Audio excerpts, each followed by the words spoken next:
প্রেগনেন্সিতে যখন একদমই ভাত খেতে ইচ্ছা করে না তখন কিন্তু এই ভর্তাটা দিয়ে আমি ভাত একদম পেট ভরে খেতে পারি। তো আজকে তোমাদের সাথে শেয়ার করবো আমি কিভাবে বালাচাওটা ভর্তা করি। তো আমি এখানে পেঁয়াজ কাঁচামরিচ কুচি নিয়ে নিয়েছি, তোমরা কিন্তু ইচ্ছা মতো ইনগ্রিডিয়েন্টস দিয়ে ভর্তাটা করতে পারো।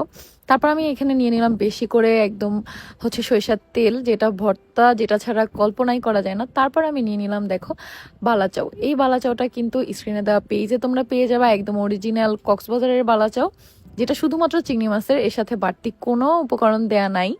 আর তাদের স্পেশাল কিছু মশলা দিয়ে বানানো। আর এই বালাচাওটা এত বেশি মজার, এত বেশি ক্রিস্পি, দেখো আমি মাখাচ্ছি, আমার ভয়েস ওভার দিতে যে আবার মুখে পানি চলে আসছে, খেতে ইচ্ছা করতেছে। এটা আসলেই অনেক বেশি টেস্ট, আর এই প্রেগনেন্সিতে খুব বেশি ভালো লাগে। আর তাছাড়াও প্রেগনেন্সি বাদেও যাদের মুখে অরুচি বা তোমাদের কোনো কিছু খেতে ইচ্ছা করে না, তারা কিন্তু এই বালাচাওটা ট্রাই করতে পারো। এটা আসলে অনেক বেশি মজার, এটা দিয়ে বিশ্বাস করো তুমি এক প্লেট ভাত অনায়াসে পেট ভরে খেতে পারবা। এটা খুবই ভালো লাগে। তো বালাচাও প্রেমীদের জন্য কিন্তু এটা একটা সুবর্ণ সুযোগ।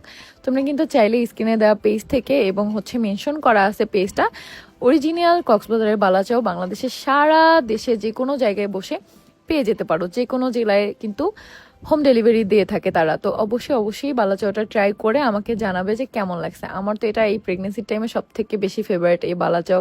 এটার ঘ্রাণই আমার অনেক বেশি ভালো লাগে।